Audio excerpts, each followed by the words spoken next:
Ladies and gentlemen, welcome to episode 10 of Comfy Talk with Jack and Mazen. I didn't think we'd make it this far. 10 episodes in. Mazen, how are you feeling? I'm feeling pretty good. The over-under on us, I think, was 3.5 shows. I put money down for the under, not gonna lie. I didn't expect us to get through the first one at all. I thought it was... The point during the Pepper episode where I was like, okay, I think this is the last episode we're doing. That's when I knew there was no long tail. I was like, we just got to cash out immediately.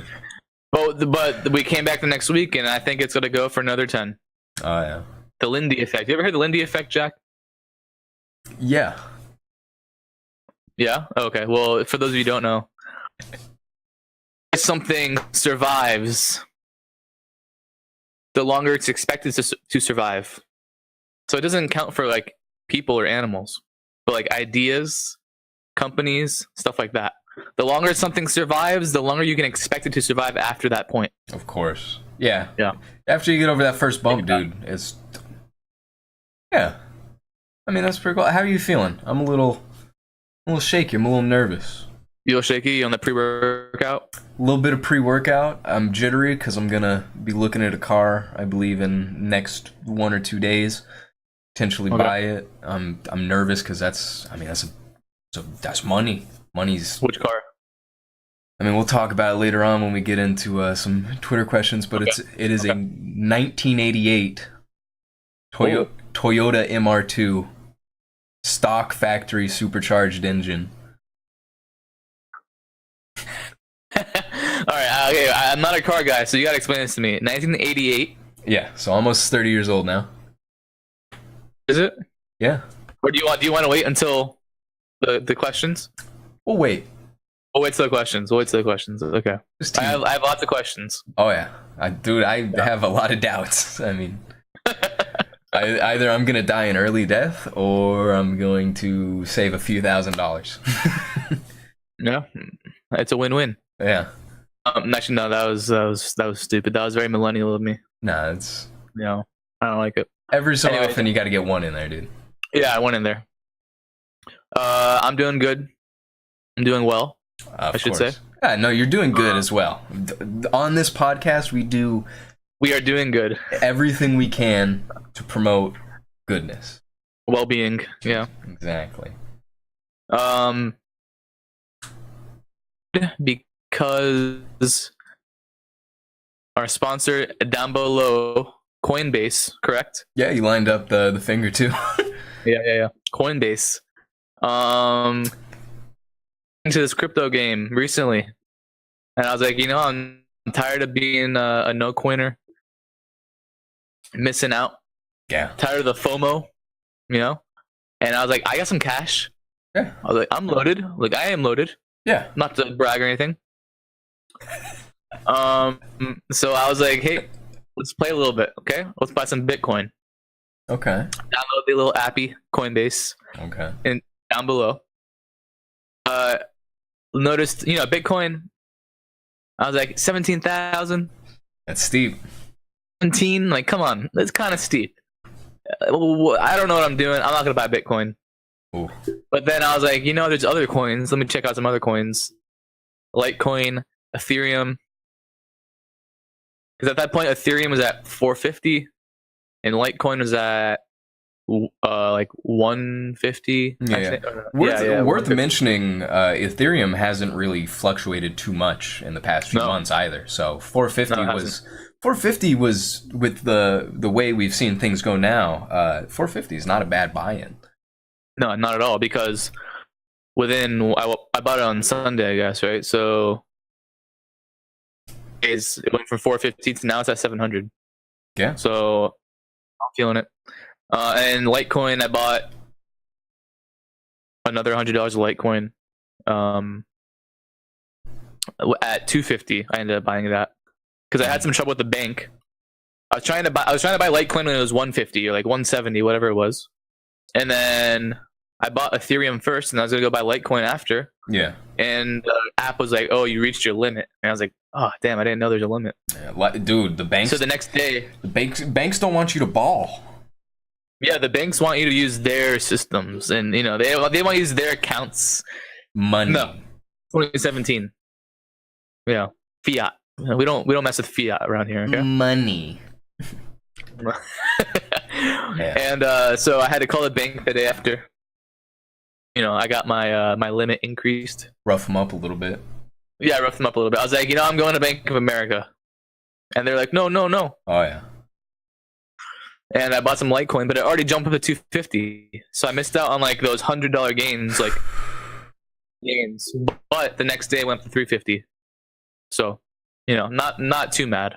Yeah, dude, gains are gains. Is this your love talk? Is crypto your love talk? Crypto is my love talk. I thought it was gonna be love talk. For everyone who's still watching, our sponsor is Coinbase, but we are going to have a link in the description if you wish to also get into the crypto game. It is free money. There's no downside to it. If you use our referral code, you'll get $10 free worth of Bitcoin, and we also do.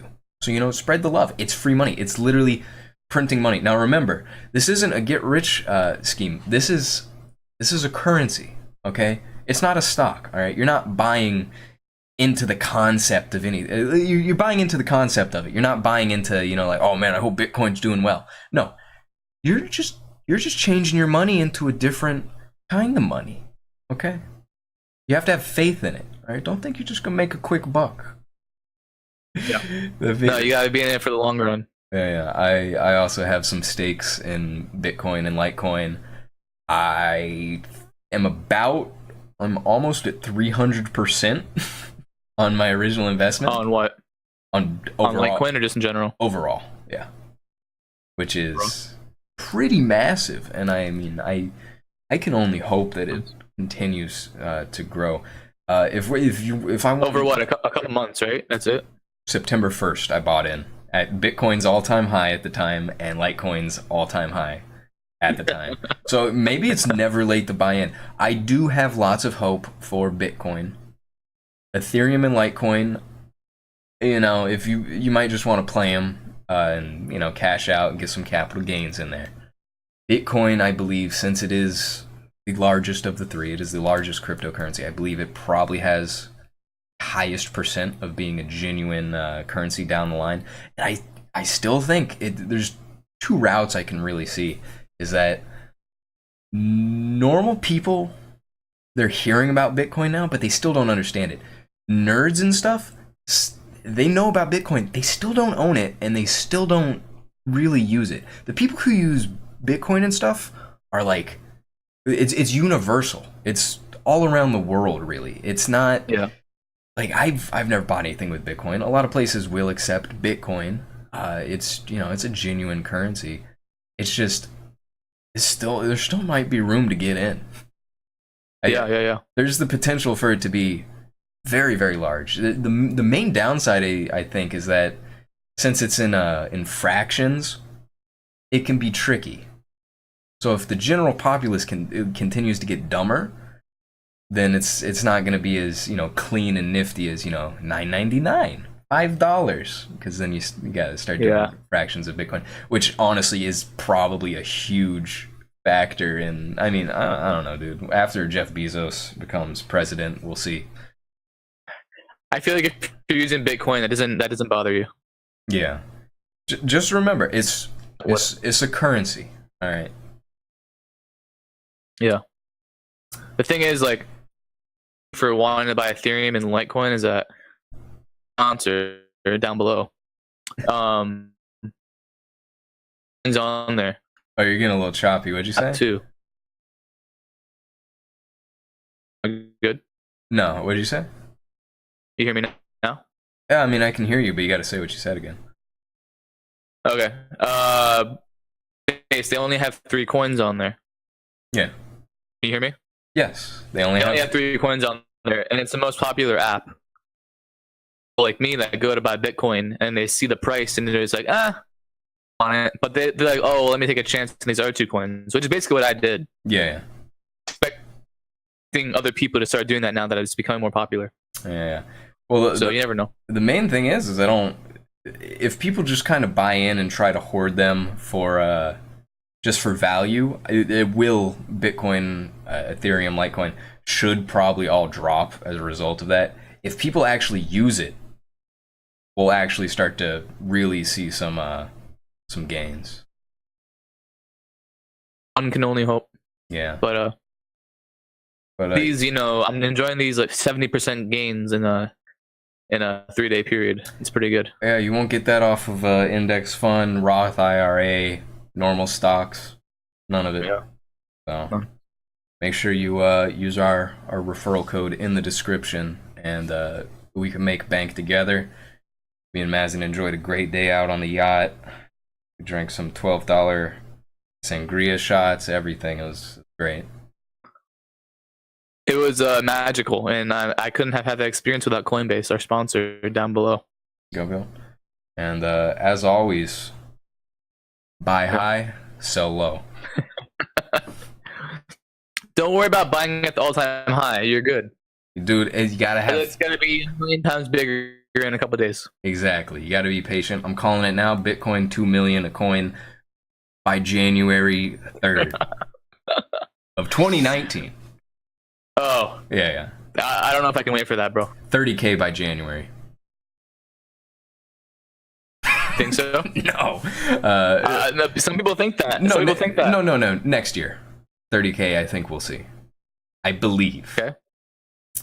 Some point next year. I believe. Honestly, it can go anyway, dude. Hopefully we get another big dip so I can buy some more. Yeah. But we'll see. But no, everyone... What's your love talk, bro? My love talk? My love talk was going to be the weather. It's been beautiful this week, but then I just checked the forecast for this coming week, and it's like gonna be like a low of like high 60s, low 70s, and a high of like 80 for a few days, and highs of like... Yeah. I mean, it's still good. It's still an improvement, but it is not the weather that this week has given us. So I guess that's kind of my hate talk, is Mother Nature. You know. What'd you say? I don't know. It's been good up. It's been good up here. Yeah. Mother Nature. We've had freezing advisories for the past like 3 days. It's been like low 30, like 1. Yeah. It snowed in Pensacola. Really? Yeah, if you consider that Florida, but South Alabama. Very, very strange city. I've never driven to the Panhandle, and I never plan on doing it. Yeah. I mean, it's just landmines. Yeah, it's been good up here. It's just what? It's just landmines all the way across. Oh yeah, I'm not trying to mess with that. We're quarantined.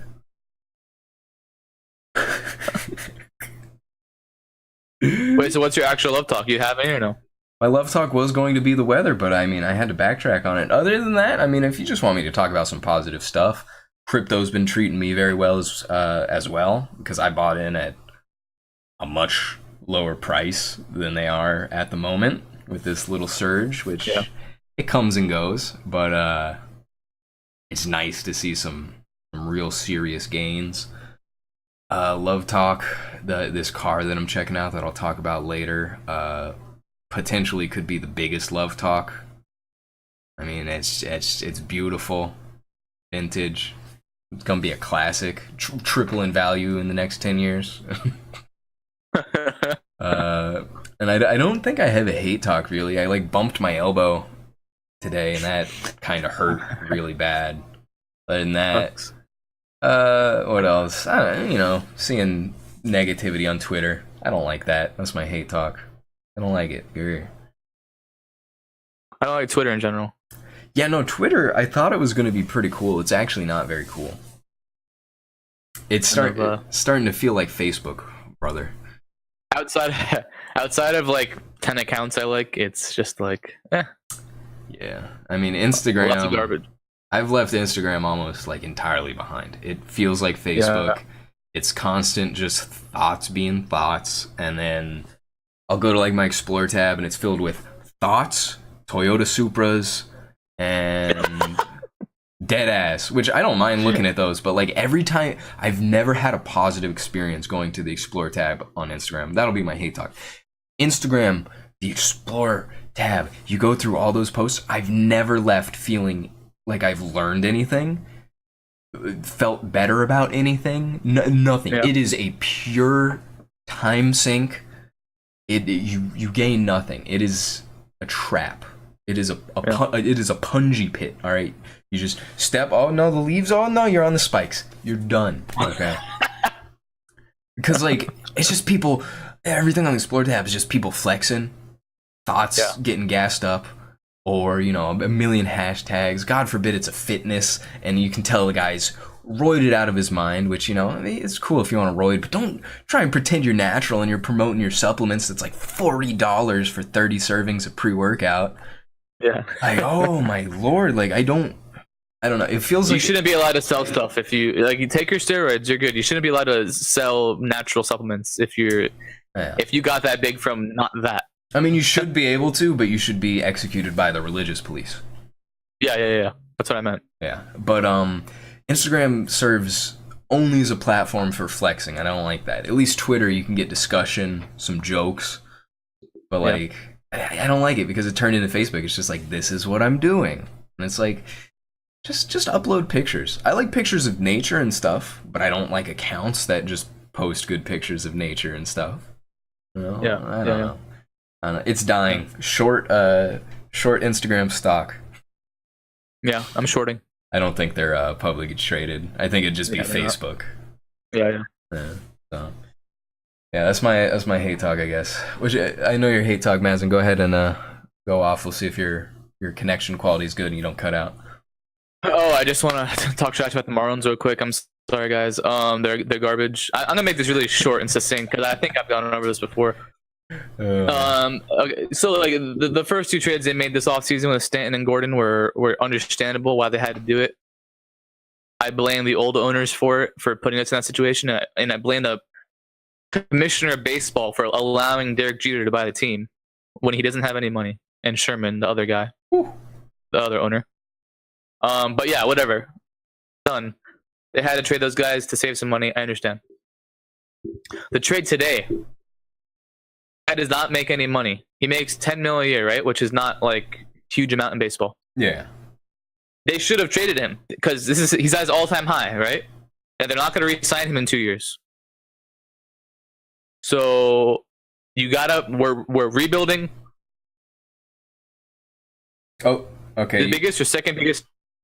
You cut out after we're rebuilding. Okay. This is your biggest or second biggest trade chip. You have a good trade partner in the Cardinals. Farm system, right? Okay. They got garbage back. They got absolute garbage. They got someone who, at best, will become a number 3 starter in 2 years. A bullpen arm. And at worst, totally flakes in his trash. And then the other 3 guys are like the Cardinals' 10th, 15th, and like 23rd best prospects. Like, those aren't the guys you get for this guy. Like, they're so dumb. Like, I gave them the benefit of the doubt for a little bit because, like, let's see what they do. Yeah. Team, man. Top 3 worst rebuilds of all time? It might be. I mean, it's early. Like, they just started. I mean, if it is... World Series? Bro, the Marlins are my favorite team, like in any sport. And they've been so bad for so long, and we finally got a new owner. Yeah. And the new ones are probably just as bad. It's... Like you get a bad owner, he can be there for 50 years, you know? Like, him and his family can own the team forever. And they could all be trash. That's painful. I'm sorry to hear that. That's all I want to say, man. I hate them. I hate them so much. I hate the Marlins. Doesn't help that they gave Stanton to pretty much big moneybags team, right? Yeah, they gave him the Yankees too, so the Yankees are going to be... The Yankees basically have Stanton, and now they have like mini Stanton also, and Aaron Judge, who's like... Yeah. He was a rookie last year. He like just as big as Stanton, hits just as much home runs as Stanton. They're going to be the biggest... This is like Mickey Mantle and Roger Maris, like the biggest outfield combo since like the 50s, man. Like, they're loaded right now. Man, that's scary to think about. They're lucky. It's going to be a force to be reckoned with. No, they definitely will be, and we're going to have to watch it and understand that we gave up the NL MVP for nothing because we got nothing back. Because we got nothing. We got a prospect that might be decent, but like, so that he can just don't trade the MVP for one decent prospect. Yeah. That's I don't know. That's depressing. I'm sorry. Oh. No, yeah, it is. I'm tired of him. I'm so tired of this team. I'm sorry. Like, I don't know what to say. I don't watch baseball, right. but I would like to move past. I want to move past this trash talk. I'm getting in my feels right now, and I don't. Because bro, like baseball used to be so fun when I was young, man. Like playing it and watching it. I used to love the Marlins. I still love the Marlins, obviously, but like, it was so fun. Like I used to come home from like elementary school, and be like, oh, it's I got 4 hours to kill until the Marlins play. Like I was a fucking. Sorry, guys. I was a jit. That's what I was. I was like, oh, I can't wait for the Marlins to play, and then they'd play, and they had cool players. And they used to be decent. They won a World Series when I was young. It used to be fun, even if they never made the playoffs since 2003. You wear your. It was just fun. Did you wear your jersey when you watched? Yeah, I used to. Yeah. And then like we had a fire sale in 2006, and I was still like, oh, it's still cool because we actually rebuilt properly. 2012, we got our stadium, and since 2012, man, garbage. Not even fun, man. Not fun to watch. Just no hope. That's what it is. It's no hope. Even if your team's trash, you want to have like a future that you can look forward to. Yeah, doesn't look very bright. Yeah, like garbage. I'm sorry. That's all I gotta say. I'm sorry. We'll move on to best worst tweet, which neither of us have a worst tweet for the week because we're just feeling positive today. We couldn't really find anything that upset us that much, and let's just keep it positive with Marlins doing their thing and everything. This is my best tweet, or the best tweet that I saw this week. This is from @Mazin1027.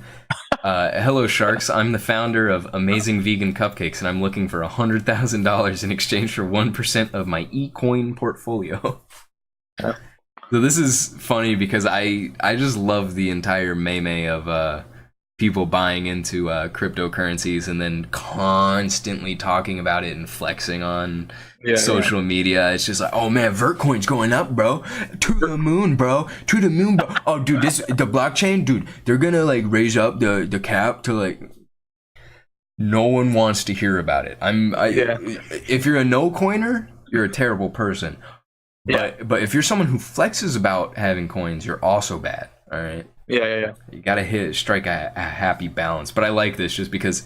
Also, I think it's like nonsensical. I don't really watch Shark Tank, but it's really dumb. No, it's extremely dumb. You're asking for a lot of money in exchange for a very little money. Well, you could.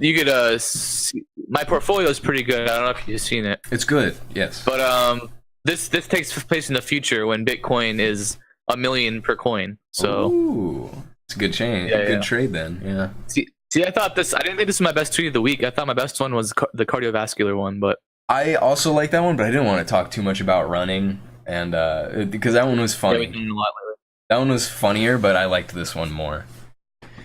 Oh, speaking of running, how you been? Tearing it up? Oh, bro, I told you, bro. I ran. So my max was like 2.1. Yeah. And then I went to a trail, like in the forest, and I just ran 4 miles. Nice. It was sick. It just like happened with some rest. I mean, like very brief ones. I had.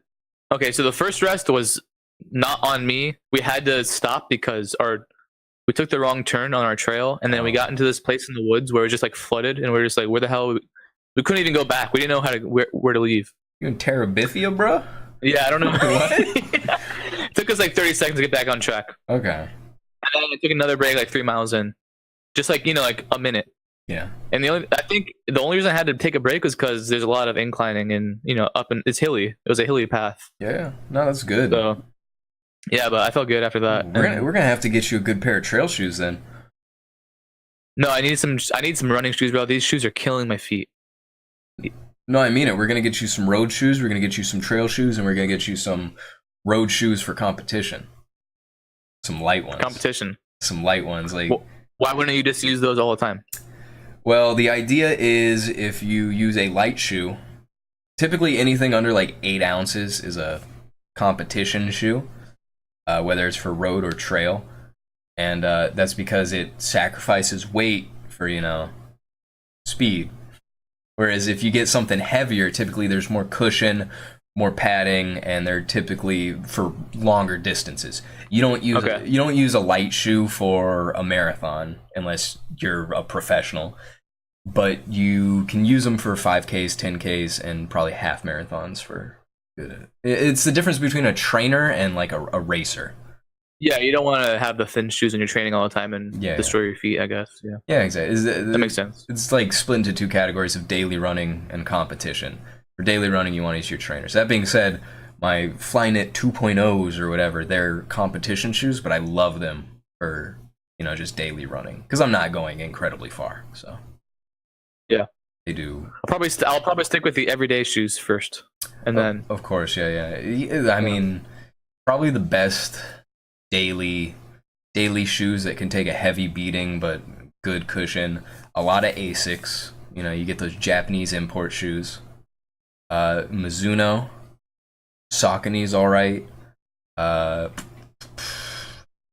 Stuff like that. You can get some good Nikes if you want, but I'm not trying to spend that much money on the shoes, honestly. What's your limit? I gotta put some money back into crypto. I can't be spending stuff on shoes, You can get a very good pair of shoes for less than $50. I'm not saying that's about what I'm looking for. Yeah. All right, then yeah. If you go to a store, it's going to be different, but go try some on, see how they feel. There's Adidas makes some nice trail shoes. I mean, I'm really getting into the shoes. I like them. Yeah. No, the running's fun, man. And then I went running at the stadium. Oh. For the first time since sophomore year, honestly. All right. I did the whole thing, like up and down each row. Yeah. Bro, my legs are killing me afterwards. Oh yeah. Did we do like these squat things where like you go up one bleacher squat, up a bleacher squat, tragic, and then ran 2 miles after that. Bro, I'm getting into it, and my heart rate is decreasing steadily. All right, that's good. Because that's why I got into it originally, right? Because my heart is at 92. Then now all of a sudden it's like 78. So like I'm feeling it. It's much better. Yo, that'll do. Maybe I just need to unclog the system a little bit. Just some pumping real quick, just to clear it out. I think that's what it was. Yeah, drink lots of water. It's just like an oil change, dude. Just chug a bunch of water. Don't run immediately after, but chug a lot of water regularly, and then go out for some runs. I mean, you gotta get the engine running. You gotta let it idle. You gotta push it a little bit, and then let it rev down, and you're good to go. I mean, it feels great. It's crazy because, I mean, you're ahead of me by a decent bit. I imagine you could run a 5K pretty comfortably. I could run one. I'm pretty confident I can run one now. Yeah, you could definitely. It's not going to be sub 30 though. It's going to be sub 40. It'd probably be, if I had to guess, 35, give or take. Probably take 1 or 2 minutes. But I'm feeling much better with my runs. That's the most important thing.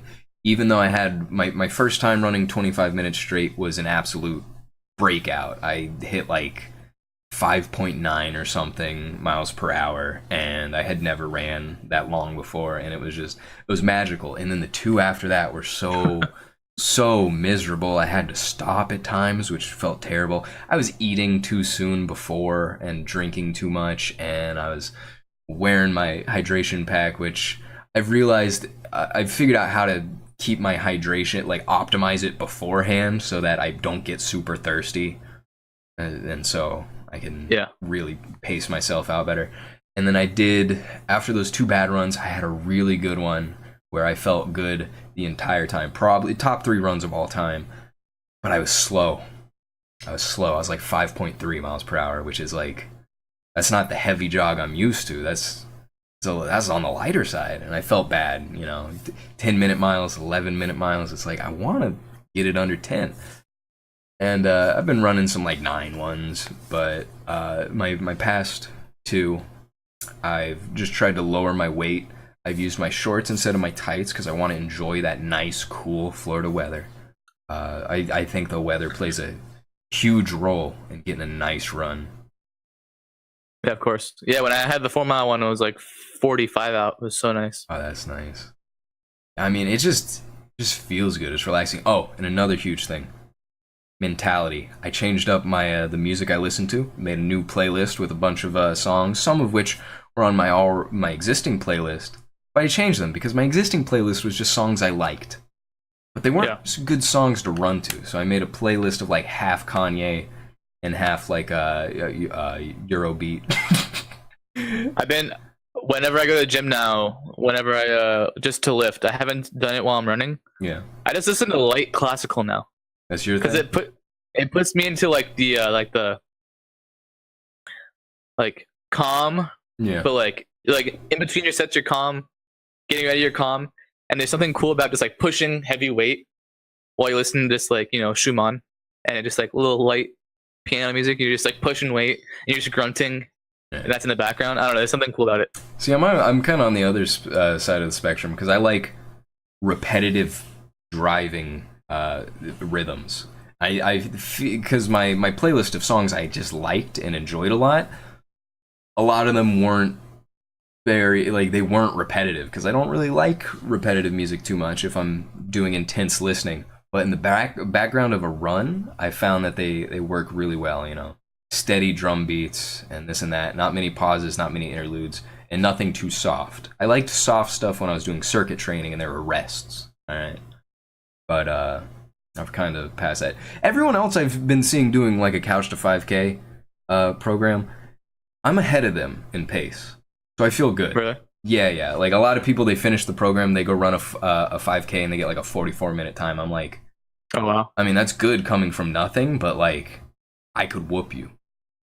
Yeah. That's not a great time at all. Yeah. And then like 40 minutes, I'm like, I could whoop you. 36 minutes, I could probably whoop you.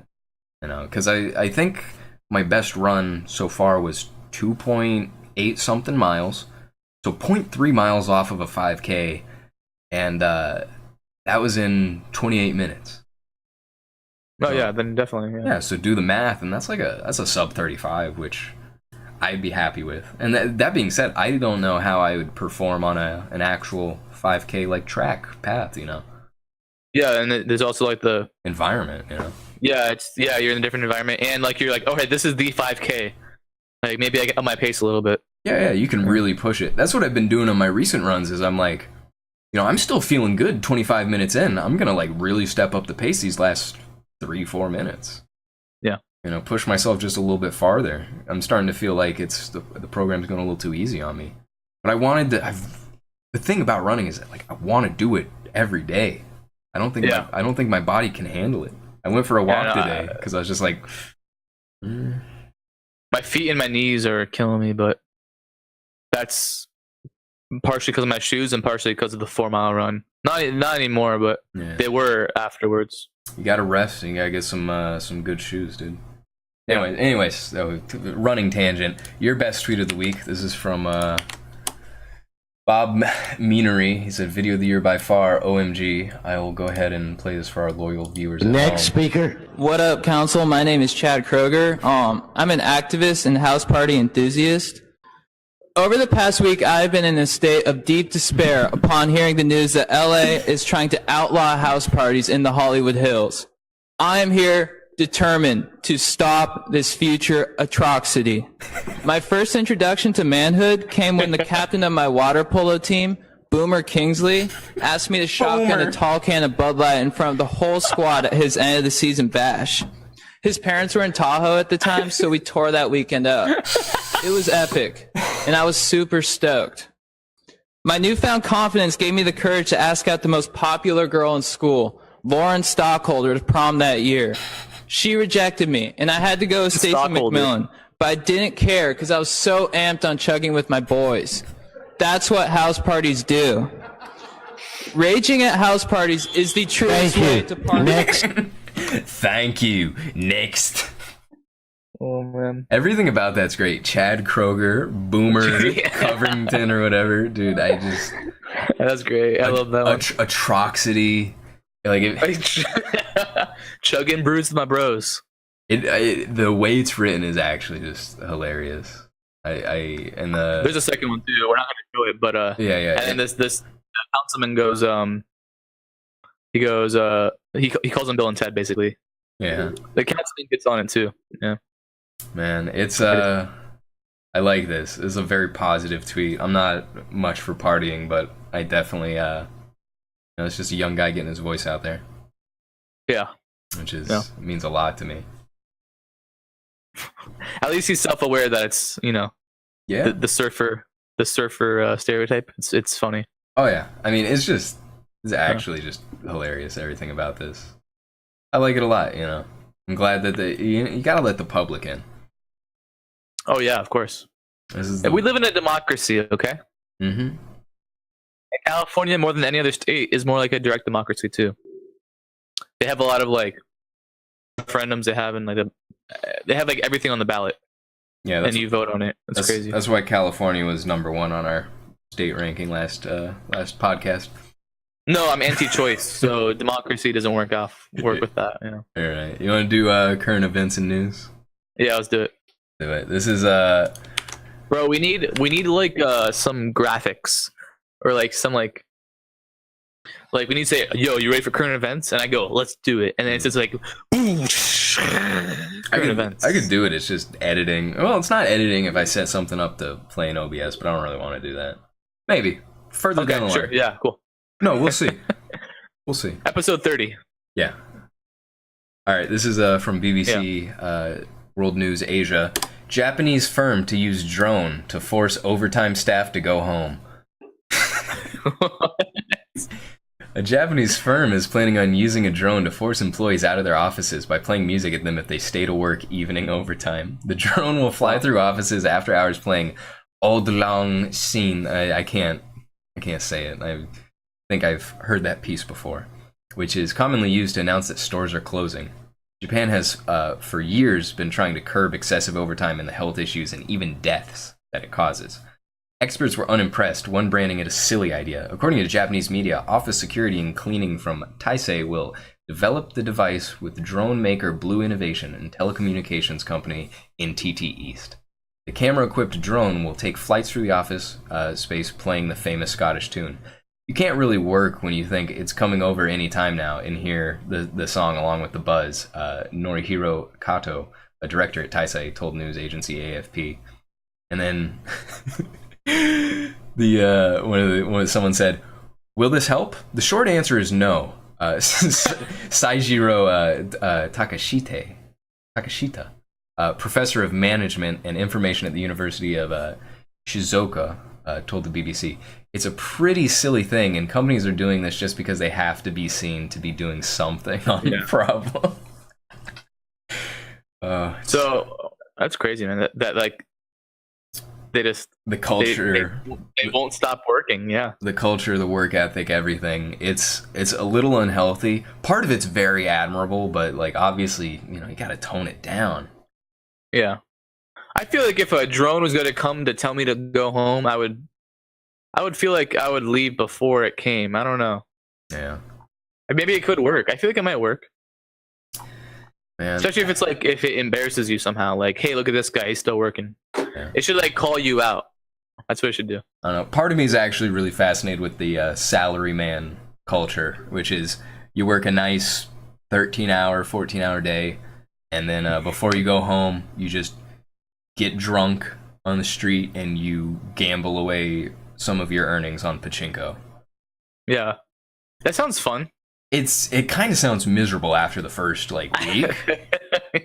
Cuz you're working incredibly long days, but it's kind of comfy in a sense. It's going to be comfy for some people, I think. I think it would be comfy for no one. I think some people would like because the drinking and gambling is not for fun. It's to cope with the work week. Possibly. That's what it's for. Yeah, 100%. Yeah. Well. Yeah. Now, if they were betting on crypto. Oh yeah. That'd be different. Yeah. Well, you don't bet on crypto. It's an investment. Oh no, it's an investment. No, it's not even an investment. It's just an exchange. That's it. You're going to make money off of it. Yeah. But man. It's just it'd be embarrassing just having a drone fly around. Because people would still stay.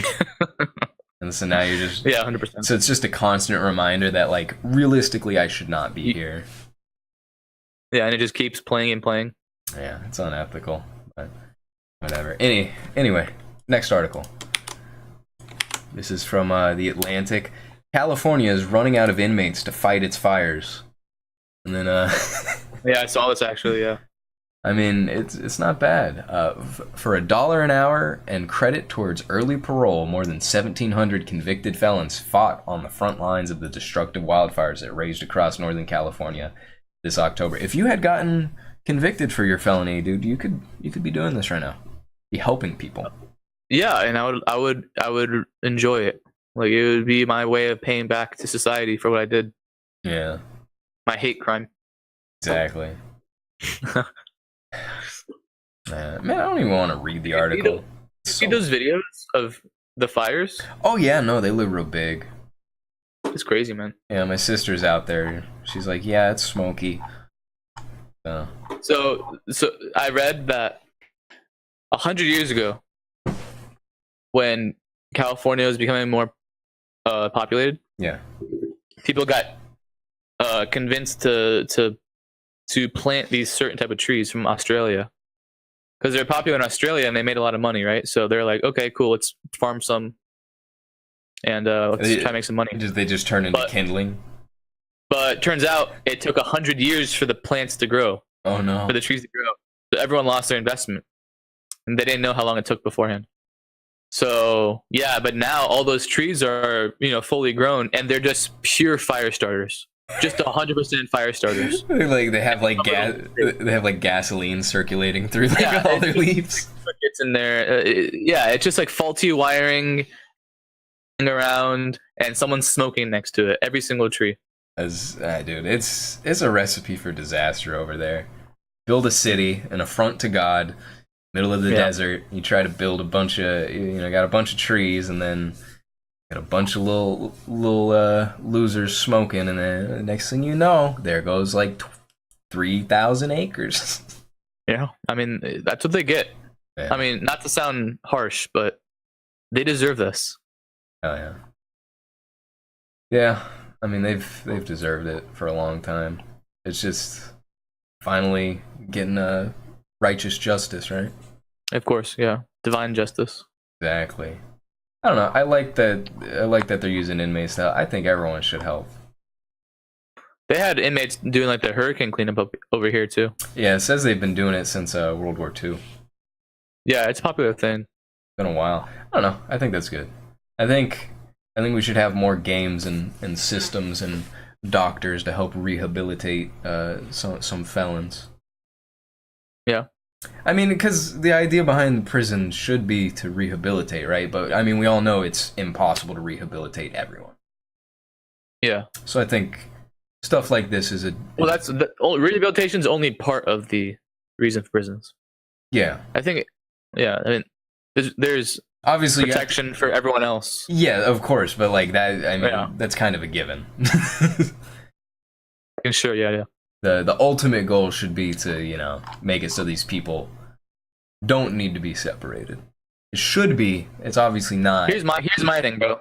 Real talk. I think I mentioned this on the podcast, how we should bring back public executions. Yeah.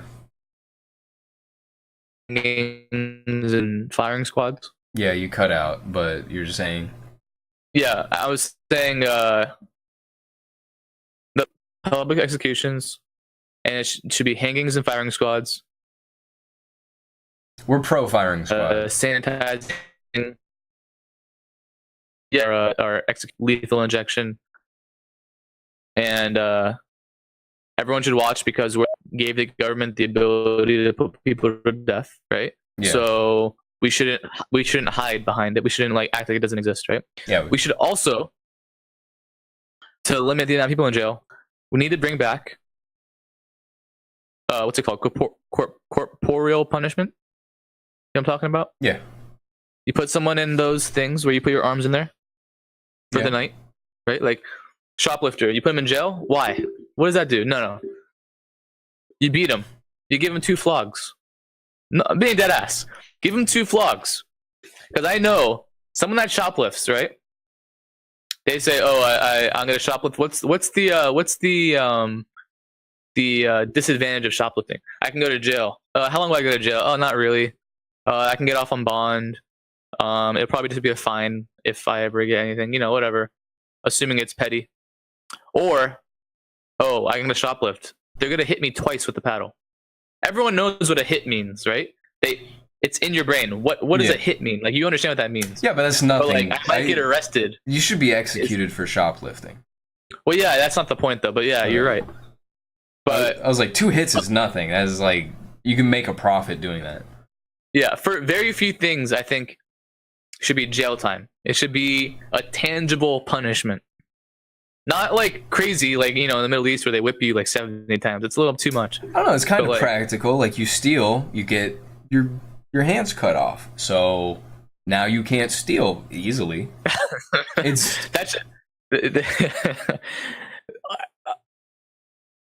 It should be like, I stole something that was $30,000. It shouldn't be I stole food. There's a difference also. But I'm not against cutting off hands to make a point. Yeah, the larger, maybe a finger. We need a larger handless population. I mean, but also, you throw these people in jail. Like, let's say you want to have drugs illegal, right? Let's say drugs are illegal. What's better? Throwing a guy in jail for having weed for a year, who now he leaves his family, leaves his kids for a whole year, right? Yeah. Or you hit him 5 times. With a legit. Once again, we're very on the low end. A year versus getting walloped 5 times incredibly hard. Like 365 days versus publicly, and you're shamed. Dude, if you're a scumbag who does drugs in any form, including over-the-counter medication, or you're someone like who shoplifts, like, the shame does not matter. Like, the culture around it's not going to support that. That's the problem. People still view many of these as victimless crimes, dude. It's not a crime if there's no victim. No. I understand. I'm just saying, but if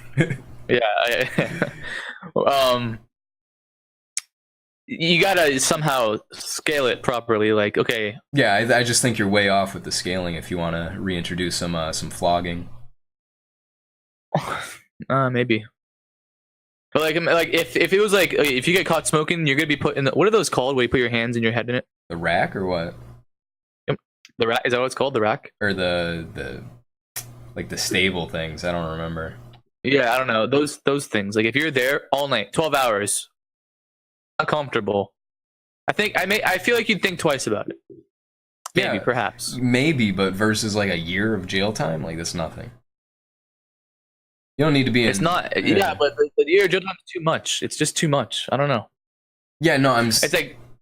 but, like, you have to equate it to something like that. Yeah, You can't just have it be like, oh, I'm gonna get whipped a little bit.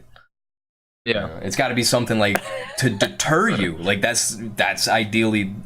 If you're gonna introduce corporal punishment, you gotta really make sure whatever you're doing is gonna deter people. Yeah. I'll flesh it out. I'll figure it out. Yeah, because I mean, 1 year in prison will mess someone up, and it could largely be disproportional to whatever they're doing. So yeah, 100%. I want to be. We got to reintroduce a little bit. Maybe we'll do a lottery system, and it doesn't matter your crime, we'll just kill you. Oh yeah, that would work too. Some roulettes. Anyways, next article. Yeah, we're a pro murder podcast. We're pro killing, not pro murder. You're right. This is toddler signals help in sign language during photo with Santa. Oh my god. And since all of our viewers are fluent in American Sign Language and BSL, which I think is British Sign Language, we're going to scroll down and we're going to look at the tweets, and it's like, okay, look, I'm the kid's mom, and when we teach them American Sign Language, we just kind of roll with what they're learning at the time because they're dumb and they can't learn it completely. So he's not like professionally signing for help, but that's his sign for help. Oh, okay. He's being attacked in this photo. And that guy looks real jolly. I wish I had the stature to be a mall Santa when I was older. Oh, I'd love it, man. I think you could do it when you're older. Gotta be tall. Gotta be husky. Do you? Is Santa tall? For the most part. Oh, you gotta be robust. You gotta be Santa, dude. Also, you can wear a fat suit though. It pays incredibly well, considering it's really? a seasonal job. Yeah, like what would you think it'd be? I'm thinking like $10 an hour. More like 3-4 times that. Really? Yeah, because you're really only working 1 month. That's why like professional mall Santas make good money, and even probably like dinky offhand mall Santas easily making $20 an hour. Because it's a very niche. Wait, this professional one? I imagine if you were at an incredibly popular mall, they really, really like search for a good Santa. I guess. You know, that makes sense. Like Sawgrass, yeah. Probably they really go hard on whatever mall Santa they pick up. You know, yeah. They might have shifts. You know, I'm sure many do, but it's not a bad paying job because it's hard to do it as a profession when it's December only. It's not enough. Yeah. But anyways, we pro Santa. Oh, 100%. Yeah, I'm pro Santa. But apparently he did let Saint Nick know what he wanted for Christmas before his parents rescued him.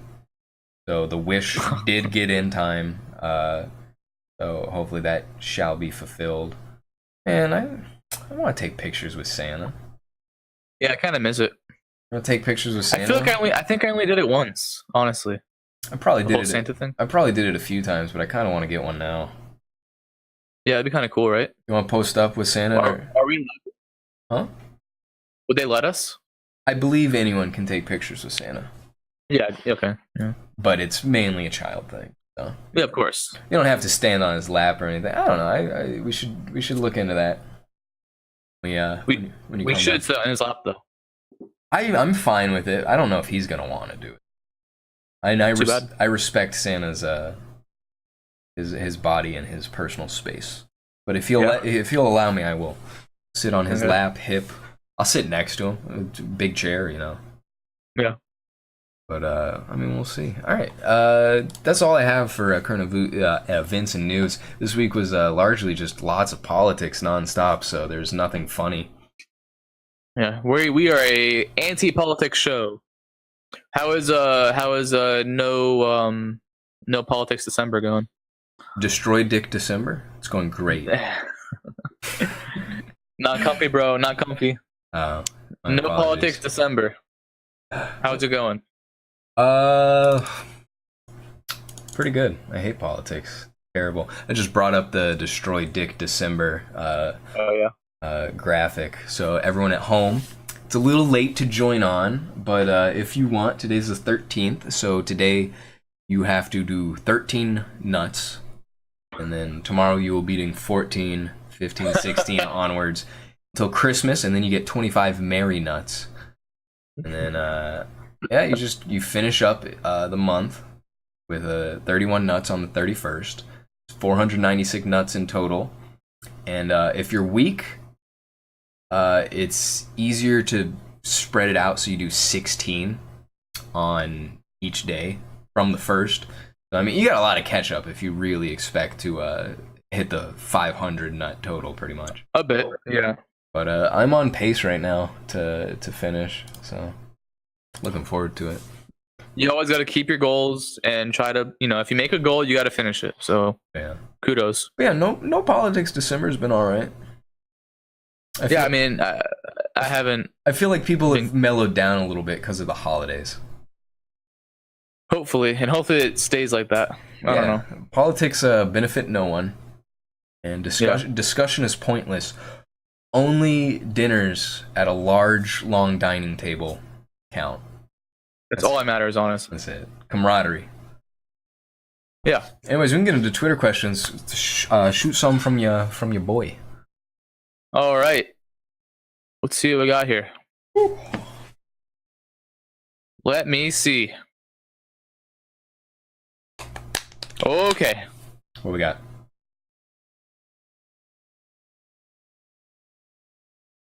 Okay, so I was at my friend Noah's place the other day, and we were watching the Dolphins game. Tom Brady was playing against them.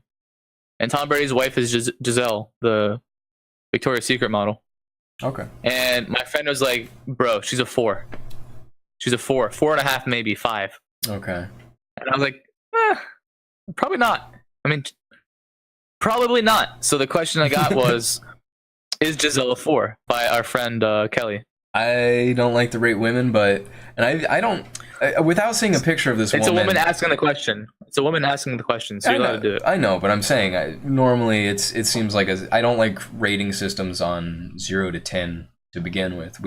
I like tier systems, stuff where you get qualitative data rather than quantitative, because it's very hard to turn very hot into a numerical number, because it's very the rating's always going to be subjective, so you should use a subjective system rather than a quantitative one when there's no finite definite numbers, right? Like you can't, I mean, there could be algorithms and robots that could analyze a face, they'd be like, okay, well actually there's a lot of symmetry here, you can get an idea, but it's all gonna go from person to person.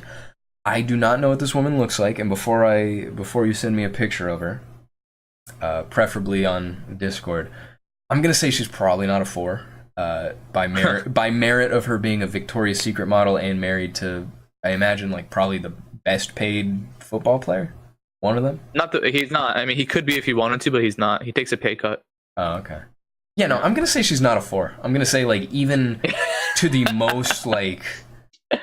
I'll send you a picture of her now, and she's like almost 40, considering she's not a 4. Like, I don't know. Even to the harshest eyes, I'm gonna imagine she's definitely nowhere below a 7. Like, yeah. Okay. I'm trying to figure out which picture to send you. Yeah, send me anything, dude. I don't care. I'll just send you a normal picture, just a random picture. All right. We got a question. What is a 4 out of 10 though? That's a 40%, a failing grade on any test, barely a passing grade on like an AP exam, and if you're taking you're not even halfway. 4 out of 10 is like. Let's assume 5 is an average. Let's assume this is normal. Yeah. You're gonna say it's below average? Even that? Oh, she looks like that actress lady. She's 40. Is that recent? I think she's like 38. Yeah, it's recent. She kind of looks like a soccer mom now. No, that's not a 4. I'm not. Yeah, she's not a 4, obviously. I'm not crazy about her, but I don't. That's not a 4. For someone, when someone says, "Oh, I'm a Victoria's Secret model," like you think, "Oh, 9, 10." She's not. She probably isn't. Not anymore, at least. Probably not. I don't know. Yeah. But I mean, I like her. I like her cheeks. She has a really nice smile. I know it's kind of fruity to say. Yeah, I do. You're right. I guess I should show this picture. Let me. Sorry, viewers. This is janky. Yeah. Okay. There's the woman. All right, that's super zoomed up, so she don't actually look too good. Zoomed up that close. All right, viewers. What's your opinion? Leave a comment. Is Cher a 4? Yeah. Whatever her name is. Giselle. Yeah, Giselle. Yeah. She's not a 4. We agree on that. I'm not gonna rate her because I don't like doing that either. But eyebrows kind of could use some work. They look pretty thin. Kind of. I like a good unibrow. She's definitely got a masculine jaw, which some guys like. And that's for living with Tom Brady for so long. Oh yeah, it just rubs off on you. Yeah, that's not a 4. Testosterone. I think it's pretty safe to say that's not a 4. But yeah, pretty safe to say that. I don't know. To a lot of people, that's still a stunner. I think those people are closer in there. Who said it was? It was a Noah said it was a 4, or a different? Yeah, my friend Noah. Noah's a dingus. All right. Next question. I love this question. Okay. Anthony says, where is it? He says, "Do you think the Islamic community currently lives in a state of fitna?" Is that like a Book of Job suffering? No, fitna just means it means like trial, like a state of trial, or like affliction, or okay, that kind of stuff. So yes, I guess I mean they had their land stolen, the capital stolen. Well, Palestinians did. Yes, their buildings destroyed. Yeah, and all over the Middle East, like Muslims in general. There's lots going on there that you could call a trial. Yeah. You know. Only time thank will you for tell. the question, Andrew. I feel like Anthony heard that word in like a history class. Oh yeah. And he thought it was hilarious. Yeah.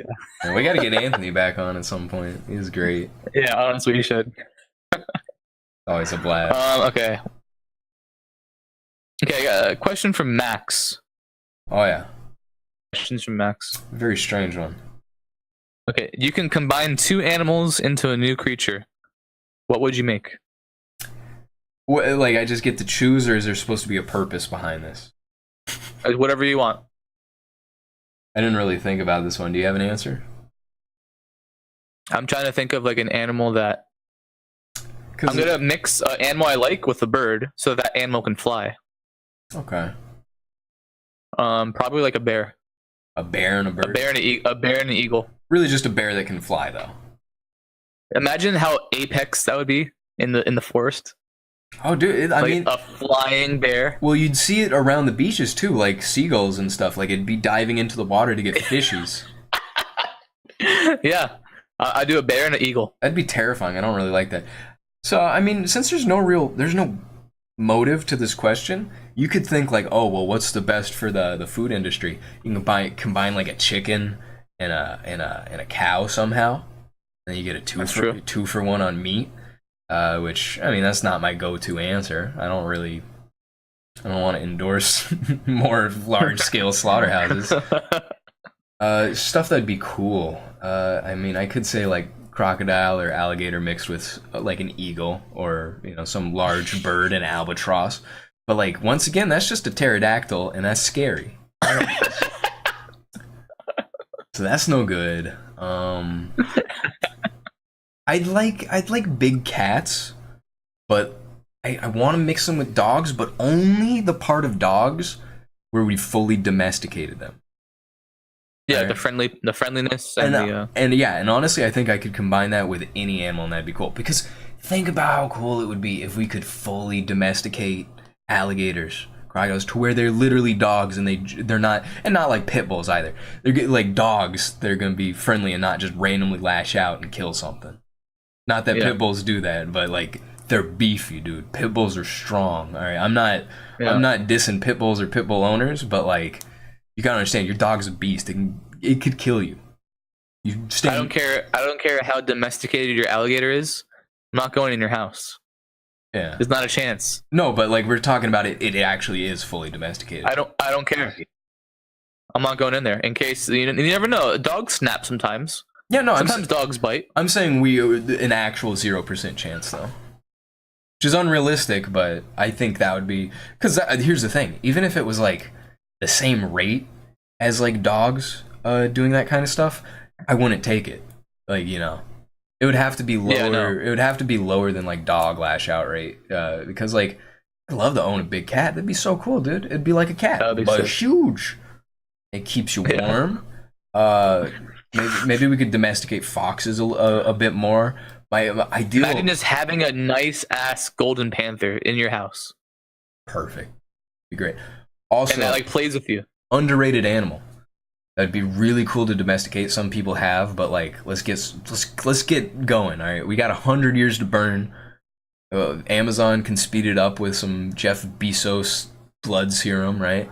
And then let's get raccoons fully domesticated because they're incredibly smart, and they got those little hands, so they can do so much. They're cute animals, man. Oh, they're very cute, and I mean, they can be friendly. I've seen people with like pet raccoons. Yeah, no, I'm saying let's like online, not in person. Yeah, let's take that idea further though. Let's actually make that a reality. That'd be pretty cool. I'm down for that. Yeah, no, and maybe you can mix a raccoon. You know what animals should be eradicated? Mosquitoes. Shiba Inu? Possums. I like possums. They're not. They're not so ugly. I like that they're ugly though. Ugh. They're nasty animals, man. I hate them. If we get a nice domesticated possum, 0 chance of it biting me, I'd like that. I really can't like trash a possum too much. I can. I I mean, if we're talking about animal, like I hate Shiba Inus, we could get rid of those. I don't want to hurt them, but like let's not allow them to breed and let them run their course. Bro, what when I have my own Castle. Yeah, my own fortress. Not an actual fortress, but when I'm the head of my household, right? Yeah. What should be the dog I get?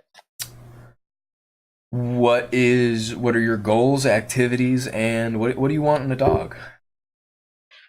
So I was thinking, it has to be a smart dog. Okay. It can't be ugly.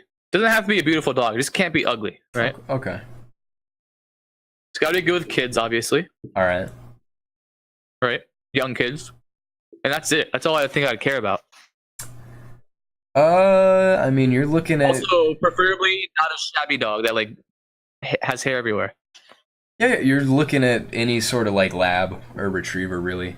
Very friendly. That's what I was thinking about, a lab. Yeah. Very friendly, non-aggressive, relatively smart. I mean, if you want smart dogs, I think they're a good balance. They're not super expensive if you're trying to go for, like a purebred or anything. Like I saw a golden retriever today on my walk, no leash, sitting in the front of its lawn. I just walk by, it just kind of looks at me, kind of tails me a little bit, but like, nothing happened. Yeah, easy to train as far as I know. I've always had good experience with them. Downside is they're kind of big, and if you don't train them well, I mean, they're not going to be aggressive, but they'll probably jump on people, which can be, but good with little kids. If you're looking at smaller dogs, I mean, maybe like a beagle. I'm not sure. You don't want to go too small because they start getting. I hate small dogs, man. They start getting angry. It's a manlet syndrome. Yeah, Cane Corso, even though you said it was ugly. Cane Corso? That's Chris's dog, dude. Oh, bro, you're getting an Italian import, dude. They're banned in Japan. No, I'm down. Like every dog's banned in Japan. We were talking at dinner yesterday. Yeah. Andrew asked me if I was walking his dog by myself. He has like a husky, right? Yeah. He's like, if I was walking his dog and someone offered me a certain amount of money for the dog, how much would he have to offer me for me to accept it? Yeah. Someone else's dog. Then I was like, I wouldn't accept any money because I just wouldn't do that. I don't care. Unless it was like a ridiculous amount of. If he said, "Here's $1 million," I think I would only accept it. Justify to the person's dog that I'm taking. If I could justify to Andrew $1 million, here's half of it. If I think he'd be fine with that, then I would do it. But like, if it's anything less than like say 50,000, I don't think they'd be down for me to just give away their dog. I don't know. Depends on the person. Give away the dog or kill it? Wait, no, to sell it. To sell it. No, you give it to them. Oh. Yeah, no. Like someone. Like if I was walking your dog, one of your dogs, right? Your favorite dog. Okay. Here's the $1,000 for that dog, and I accepted it. And how would you feel? Do I know anything about where it's going? Can I nothing. I don't know anything about him. No, it's just a random ass guy. Random, not average. I mean, probably not, because 1,000's not too much, and my mom really likes that dog. So I mean, if it was, even if it was my dog, I'd just let it ride it out. Would you'd demand some money though, right? Like probably. You should. It'd have to be a decent amount of money, probably over $10,000 to me. Yeah. I don't really like those dogs that much. They're nice dogs, they're cute dogs, but like my favorite dogs have all passed. Okay. Yeah. Cats, you gotta really, really up that money. Well, you can take the ones out front for free. All right, put them in a random house. I'll pay you. I'll give you $5. But my boy Timo, I'm not giving you Timo for anything under 30,000. I don't know. I'm cheap because I'm 30,000. I'm poor. Like, you gotta understand, I'm poor. I know, that's a lot of money, man. If I was in a middle class household, probably hundreds of thousands. Me, 30 grand go a long way. 30 grand's a year's salary for a lot of people. Yeah, it's a lot of money. No, it is, but like you understand that bond's pretty strong. That's my dog. It's my cat, but Yeah. dog. I mean, that's 2 whole Bitcoin. Yeah, give or take. Actually, no, it's not. Well, it's But- it's Yeah. but almost. I like that our you don't see it, but our Coinbase sponsor image is like Coinbase. Coinbase is the world's most popular place to buy and sell Bitcoin, and then it shows like the app open. It's like your wallet, 3.3506 Bitcoin, $1,000, 69. Wow. Ugh. Old ass pick. Scary. Well, they want to. Let's check the old Coinbase right now. What do we got? We got Ethereum that's still sitting around 710. That's good. Litecoin's still around 320. It's not bad. Where's Not Biddy bad. at? Is Biddy at 18K yet? Bitcoin's been going down. It went down $1,000 the last day. It literally goes up and down like $5,000 every hour.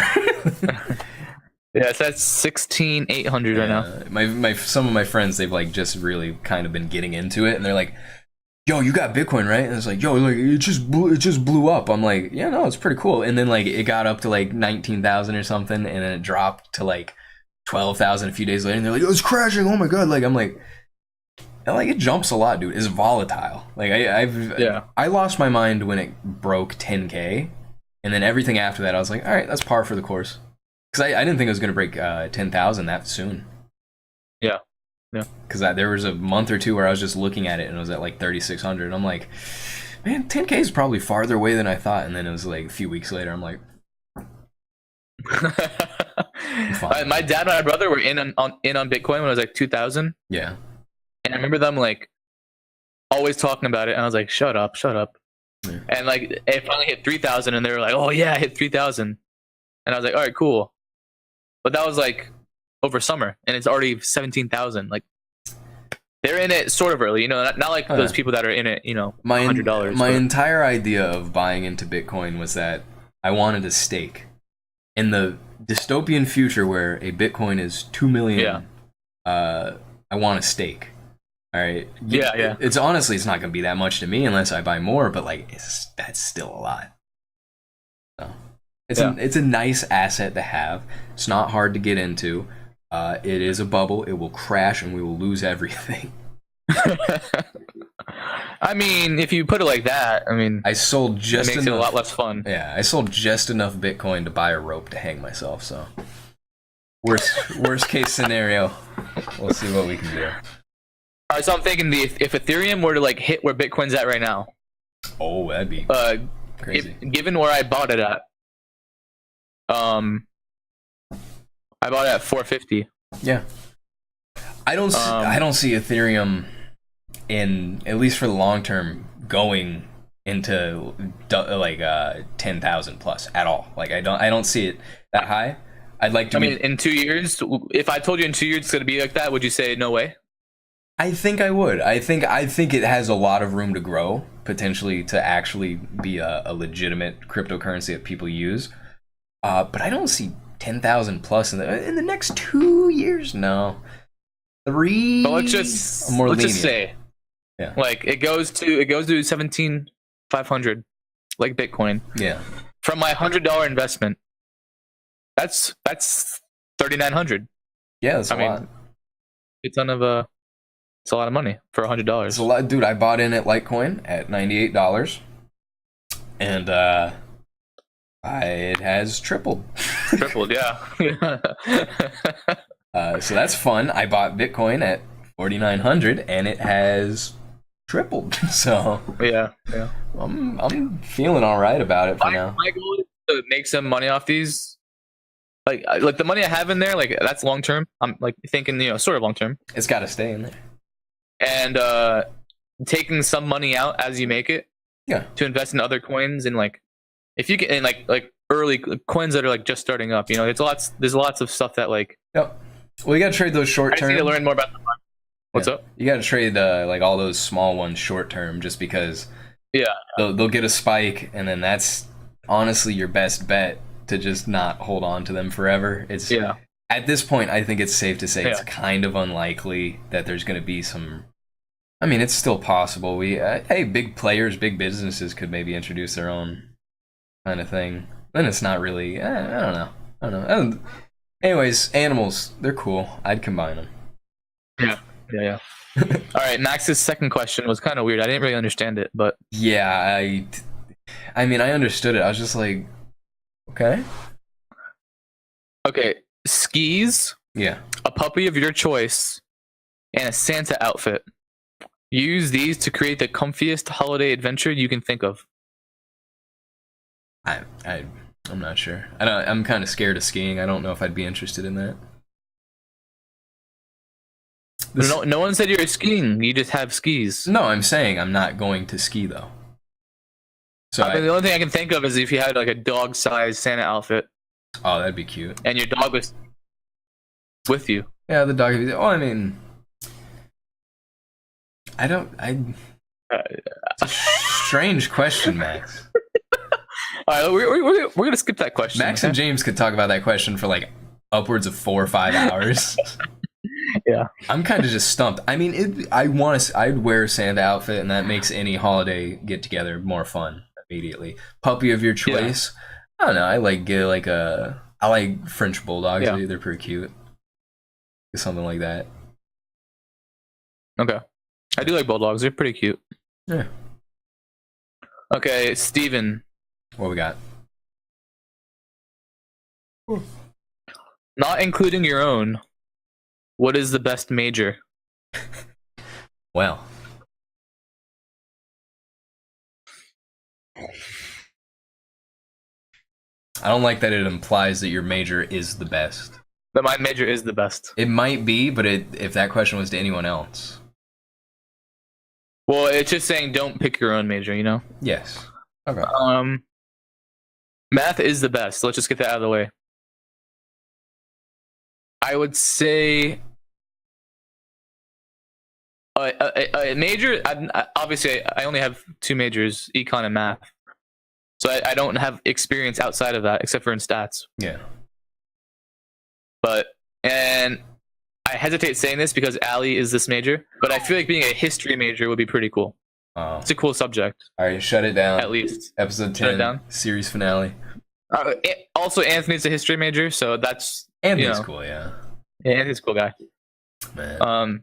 I like history. I mean, I don't know if I would like majoring in it. I don't know how it works. I don't know if it's kind of been just tarnished by politics and all that kind of stuff. I don't know how history works now, but maybe. But it seems like a cool major, not for employability or anything, but just you fold yourself. You open up your big textbook. You flip through the pages. You stop at a random page, and then you rewrite it. That's history. All my history books have the words BC and AD. No BCE, no CE. I don't do with that. I don't mess with that. That's no good. Best major? Crypto finance. No question, dude. It should be a major. 5 years, give it time. Yeah. Okay, second question. What's the best holiday movie? Oh. Holiday as in Christmas or holiday in general? I'm assuming Christmas, yeah. For just Christmas. A lot of people say Die Hard, but because it's a Christmas movie, but the trick one. I don't watch many movies. I did like the first couple Santa Claus movies with Tim Allen. Those aren't very good though. I wouldn't say they're the best. I like the old I guess they're not. Are they claymation? I don't even remember if they're claymation. The old Grummet? No, like the old animated ones with Rudolph and the abominable snowman and.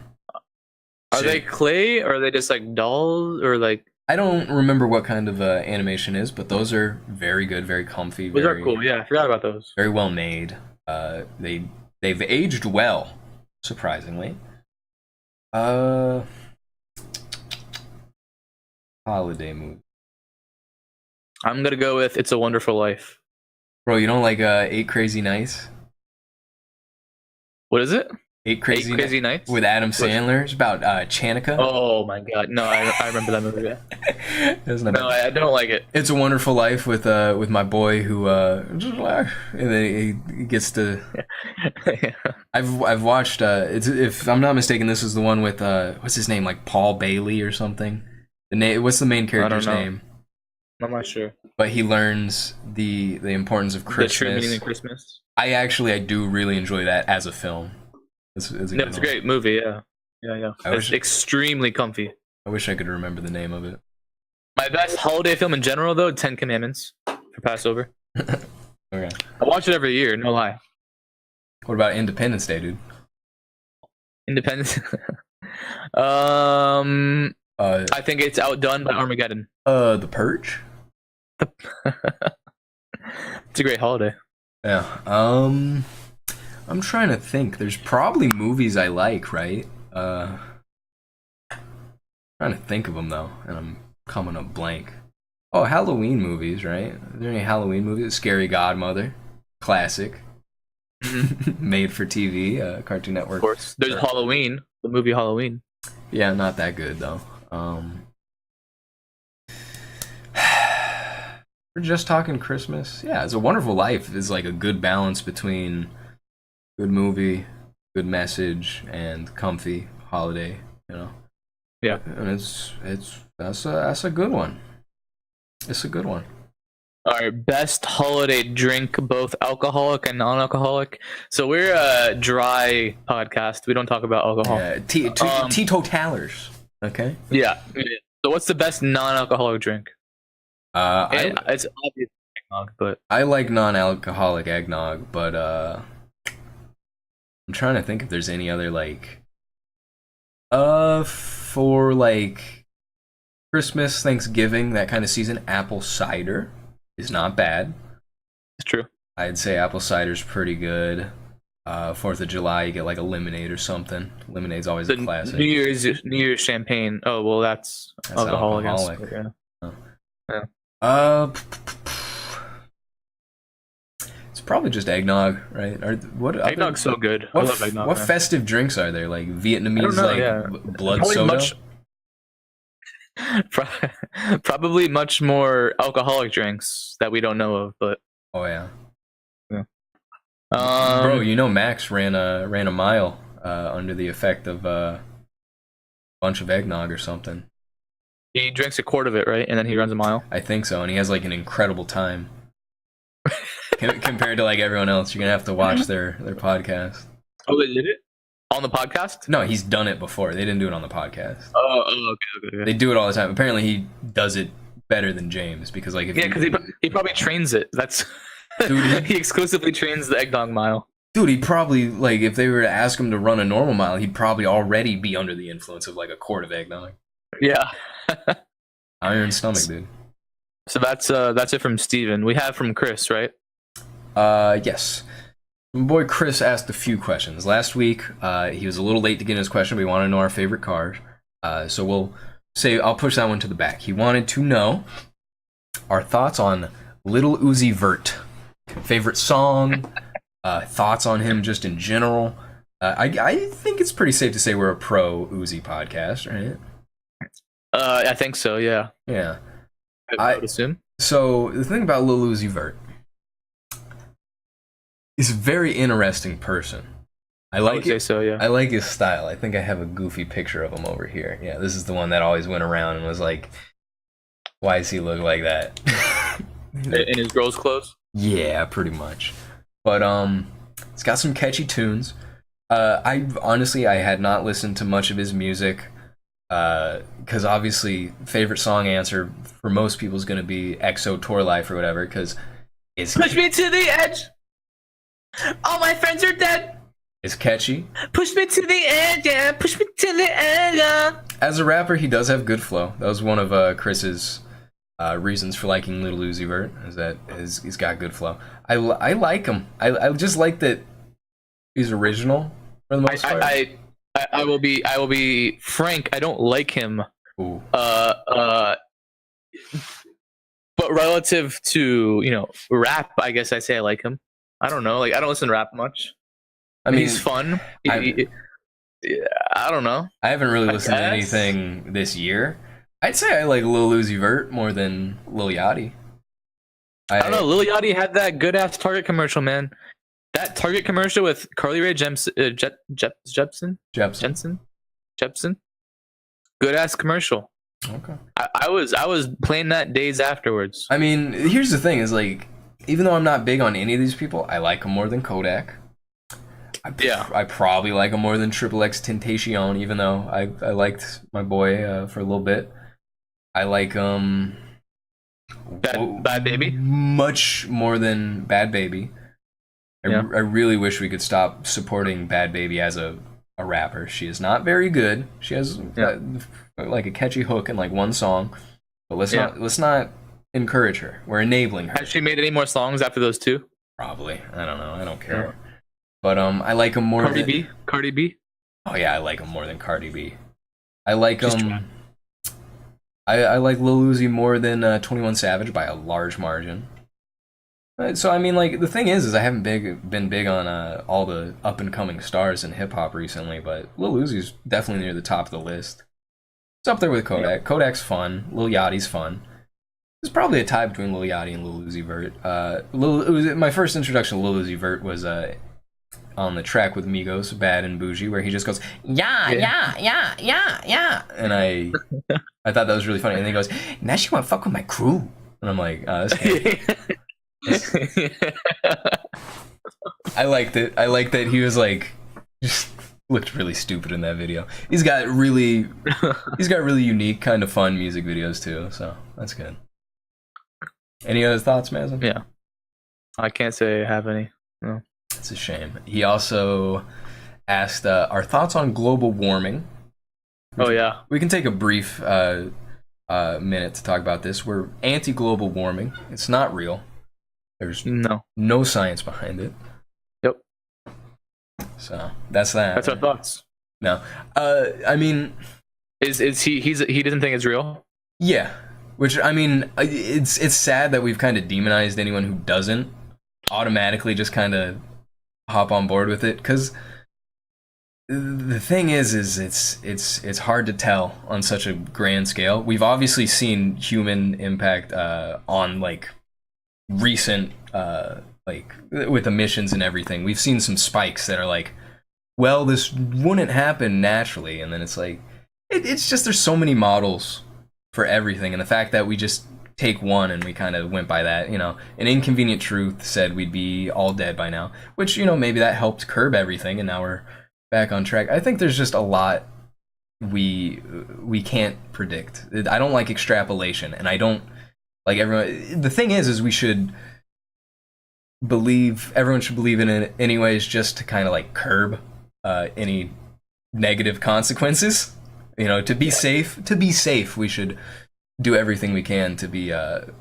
kind to this earth, I think, because obviously there are some impacts.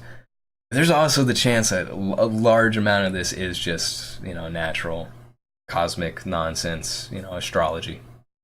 Yeah, just from like there seems whether you believe in it or not, like there seems to be enough evidence to point us, that there is a probability of it happening, like, not a small one either, right? Yeah. That it's anthropogenic, and it's reasonable. I just really don't like the idea that like you're a complete idiot if you doubt any aspect of climate change, because there's a lot more there than just like, oh, we figured it out, boys, let's go. I don't like science that's like that unless it's like we've literally ironed this down to the like T. we figured out, you know, gravity and like how things fall, like, you know, those are laws, but climate change isn't. So yeah, we're not 100% on that. There's people that have no scientific background too, like, and half the people that yell at you for not believing in climate change, it's not like they understand the science. They're just going based off what people say. It's not that they're wrong, but it's just, you know, it's, I don't know. It's unhealthy to like have that kind of mentality. The mindset, yeah. Yeah, I mean, that being said, I mean, I believe in it definitely to a certain degree. Is it as urgent and as crazy as we make it out to be? Maybe not. I don't know. The climate scientists really don't know 100%. We don't know a lot of things 100%. So there's always room to be skeptical, and it's healthy to be skeptical, even if it's something that's, whatever. I hate polar bears, so I'm down for climate change. I feel like they could go somewhere else. Yeah, like Antarctica or something. Yeah, there's gonna be some ice there, right? Yeah, I'd imagine. No, I like polar bears, but yeah, why don't the polar bears go to Antarctica so they can be on land when the ice melts? You ever think about that? Yeah. Idiots. They're deadly. They're not very friendly. They're beautiful creatures, I think, but they'll kill you. Why would you be nice? Imagine like evolving in the North Pole. Like, there's no reason to be nice. That's like when you go to Svalbard, Sweden or Norway. I don't remember. Svalbard is the little island. It's like north of Scandinavia, and you gotta, if you're going out past your little 5,000 population island, you're going like anywhere out into the hills, forests, anything, you gotta bring guns. You have to, because you will be attacked by a polar bear at some point. That's crazy. They're not like... People live that far north, man? It's actually really a cute town. They have a college there. It's like all like Arctic like sciences and stuff. Imagine being from there, man. How big's the city, do you know? I think it's like a few thousand population. Beautiful homes, all very colorful. They've got internet, They but like they're all natives, or it's just like a science outpost kind of thing? No, they're yeah, like they're natives. It's like a colony kind of that just went from one of the Scandinavian countries, I believe, Norway, and they just live there. It's there's people who live there and like make a living fishing, and then there's people there for studying because there's a little college there with professors and everything. You got to take boats and ferries back and forth. I think they have like a small little airport. It's absolutely gorgeous. I'd love to go there. It looks so cool. Yeah. Very cold. I can imagine. Very cold. And year round. Yeah. Anyways, favorite car, Mazen. What's your favorite car? The Volkswagen e-Golf. Let me load up a picture of that. So what's your reasoning? It's affordable, compact, good on the environment for the global warming. Yeah. And that's about it. I had a little golf phase a couple years ago. I was like, damn, I like golfs a lot. I like GTIs. And it came out with the e-Golf, and I was like, all right, I'm going to cop it whenever I can. Dude, do it. You like the hatchies? I like hatchbacks. That's what it was. I got into hatchbacks. All right. I'm also not a car person, so I found a car that I liked, and it stuck with me because it was the first one I ever noticed. So my take on this car is Chris, I know you're watching, Chris. Once I leave the Navy, I'm getting a Charger. Charger gang. Hashtag Charger gang in the comments. Dude, I drive a Charger, even though it's a Chrysler product. Is it? What's wrong with Chrysler? Not good, largely. No. Not really. No. Their reputation is not there, really. Yeah. But that being said, Charger's still a nice car. But my thoughts on the Golf. No thoughts on the Golf. Okay, no thoughts on the. That's my car. I want you talking about my car. Okay. Okay, so this is. Although I think they only sell it in like 4 states right now. Bro, you got to get that licensing or whatever. Anyways, my favorite car. At least this would be like the thing about this is the Audi R8, and I had to go for like some sort of out there kind of thing, right? The Audi R8 is a supercar, okay? It is a supercar. It fits that category, but it is much more affordable than most supercars in its class. It's not super flamboyant. It's not. What does that mean, supercar? A supercar is pretty much. I mean, I don't know if there's a technical classification, but pretty much we're talking about cars at 0 to 60 in like 3 seconds or less, maybe 4 seconds or less. The V10 Audi R8, I believe, does about 2.7 0 to 60, which is very fast. Not Tesla Roadster fast, but the combustion engines are done. All right, Tesla's gonna make the fastest stuff. We get it. Anyways, but this car costs like, I think a 2017 costs less than $200,000, maybe around there. So you compare that to, I think you can get some older ones too for less than 100,000, right around that mark. It's a beautiful car, man. It's very beautiful. It's not super flamboyant like a Lamborghini. No. All right, it's not super overpriced like a Ferrari. It's big on performance. You get a nice little cute little trunk in the front. It's just very understated. I think it's a very beautiful car. It's fast. It's got nice interior. Everything I've seen is just like, it's a nice car. Like With the trunks in the front. Yeah, it's a rear engine car. It's just a small little cubby hole, really. But that's the other thing, is a lot of supercars are rear engined. But like, compare this to like Lamborghini Aventador, Gallardo, any of that. Like, yeah, they're flashier, but like this one, I feel like you can actually drive an R8. It's not just something you drive around to show off. I feel like you can genuinely drive this as a car and not just try to get people to turn their heads, because people are not going to turn your heads at this. There's an episode of Top Gear where they drove a bunch of supercars across Europe. One was in one of the hosts was in an R8. The other one was in a Ferrari. I don't remember the model. And the other one was in I believe a Porsche, but a fast Porsche, some sort of souped up 911. And at the end, they did a bunch of tests and raced each other and everything. And the R8 won pretty much every single one, fuel economy, everything. Like the drag races they did. And then they're like, so with that knowledge, which one would you guys pick? And they're all like, yeah, the Ferrari. Really? Yeah, because it's prestigious. But the thing is like, if money was not an issue, like I couldn't get, if I had to pick one car for free that I get, and I can't resell it and just buy a bunch of other cars, I feel like I'd probably get this. Because like, yeah, you could be like, all right, well, I'll get a Bugatti because it's worth $2 million and, it had the land speed records. Or, like, oh, I'll get a Koenigsegg, it's just set this record. And it's like, you can't drive that. Yeah.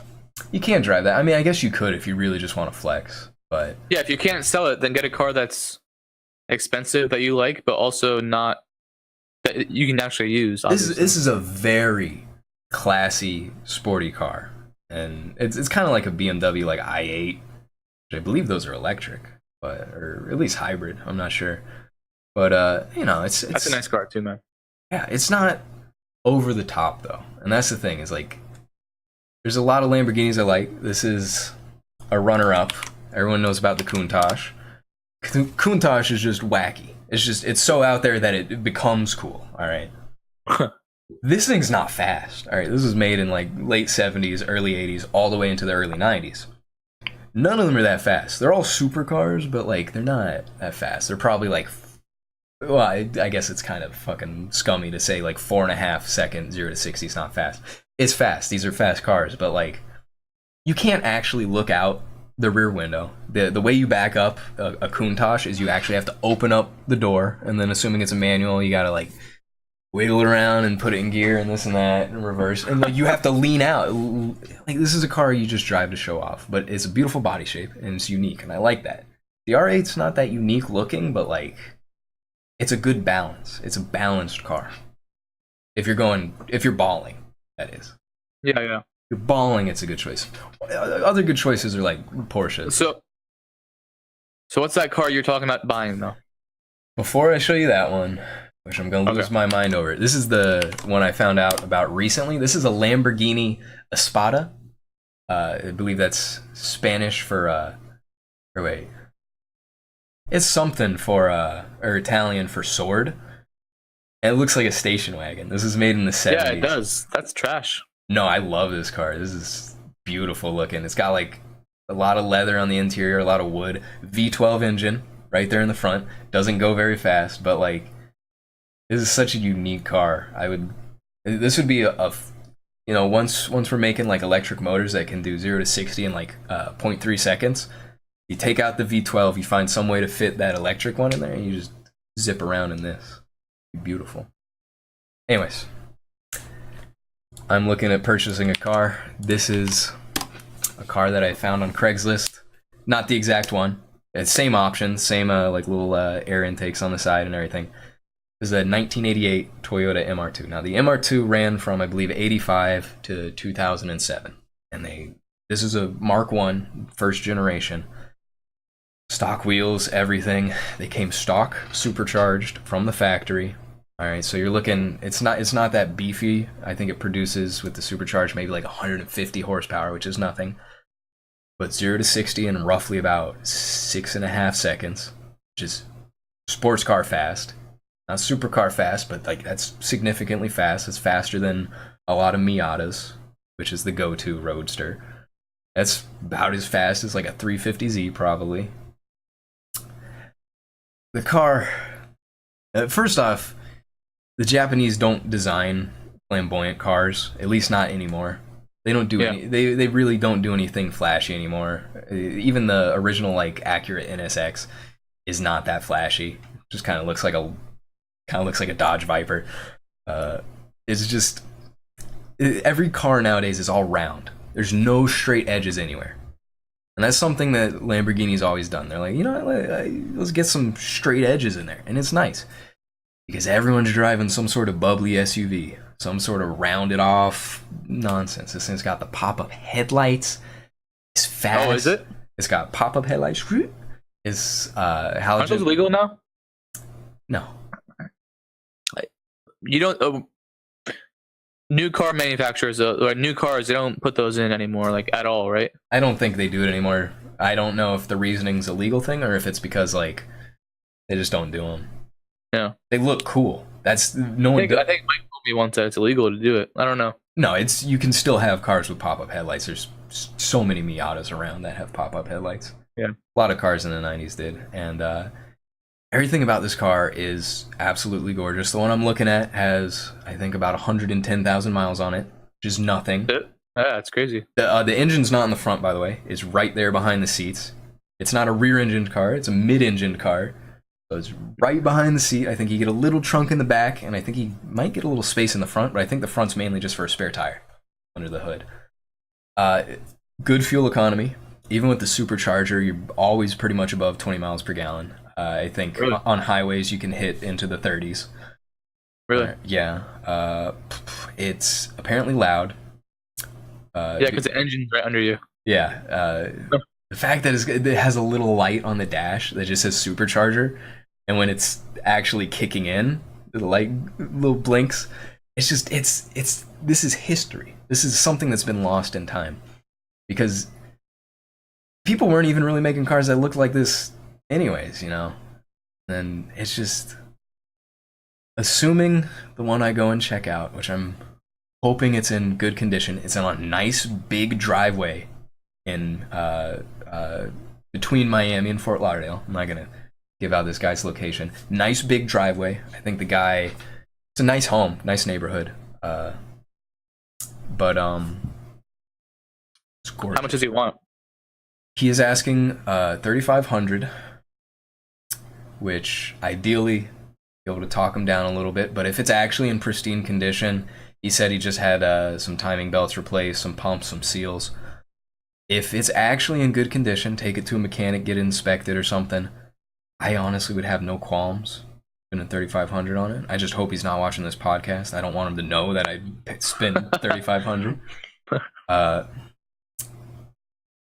But like, if it's working, be a dream. This is, and this one, even it's unique, man. Like, it's unique. Like, and they run strong. No one else has that, and you're just chilling. You're just like, yeah, it's loud, but who cares? It won so many awards, like at the time, like because it was so cool. It was reliable. It's Toyota, so it's not even that expensive to work on. It's kind of expensive if like you need to do a full engine swap.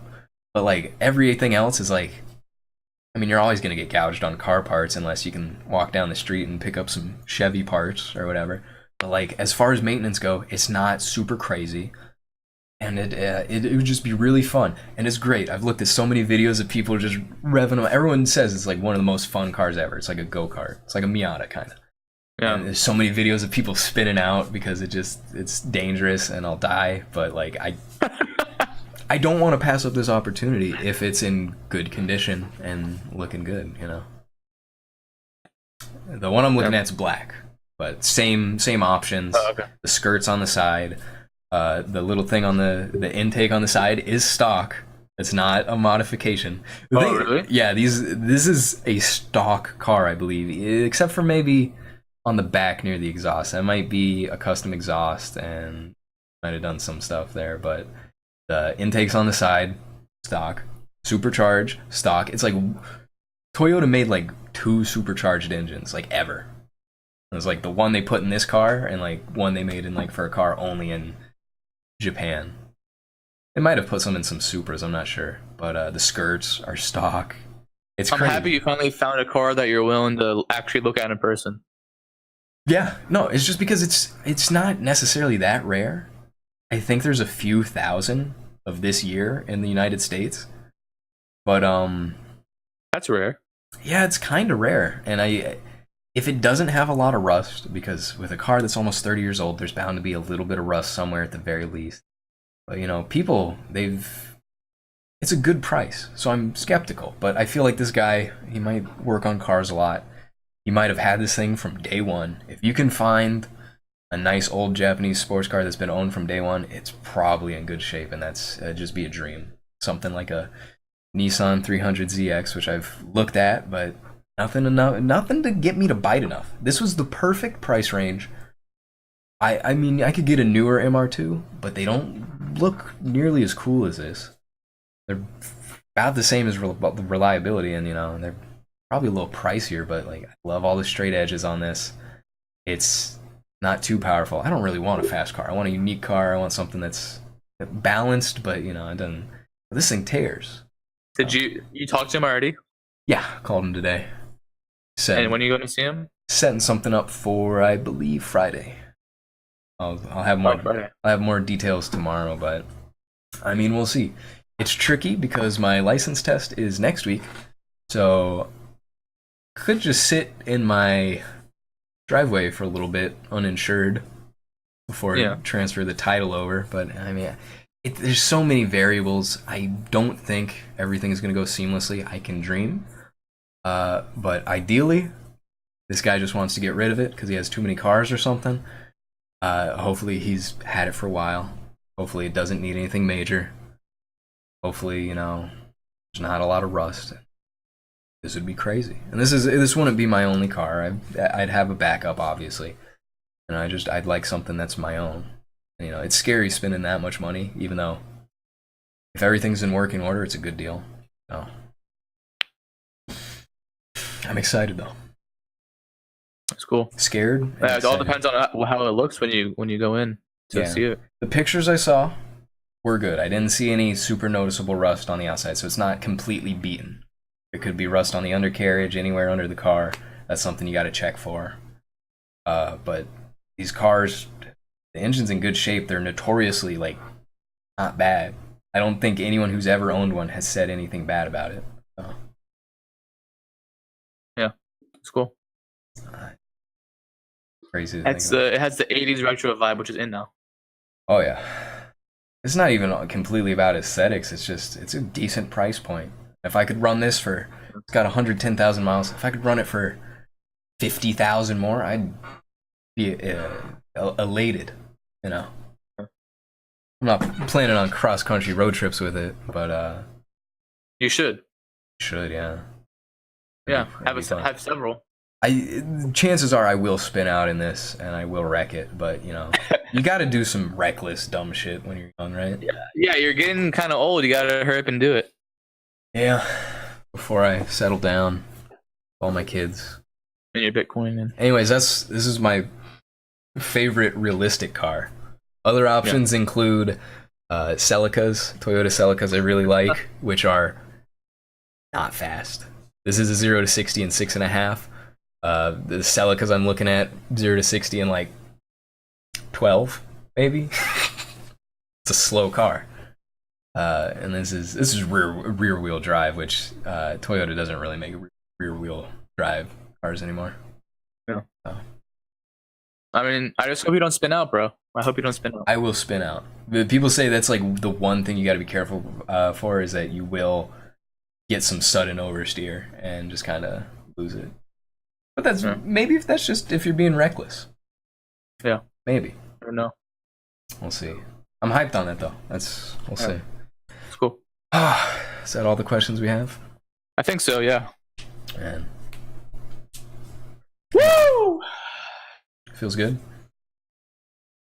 Yeah, I just got one more test tomorrow and I'm done for the semester. Got to kind of study for it. But are we doing a comfy talk next week? Next week, most likely, and I say we take off the week after. Of course. Okay, are we doing it in person?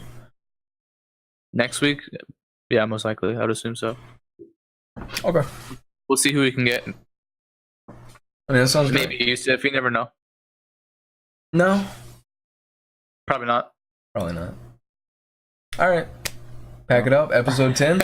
We did it. We made 10 episodes. Yep. Bro, I can't believe we made it, bro. I think it's a good time to stop. So, thank you all for watching. This is the season finale. Series finale. We're done. Yeah, series finale. Yeah. And, yeah, I'll see you guys on my new venture, Max and James and Mazen. They bought on Tuesday nights. They bought Mazen out. We're retiring. They bought me out. Yeah. Keep it comfy. Stay safe. Stay warm. Have a great, happy holidays. Yeah. And we'll see you next time. Go Canes.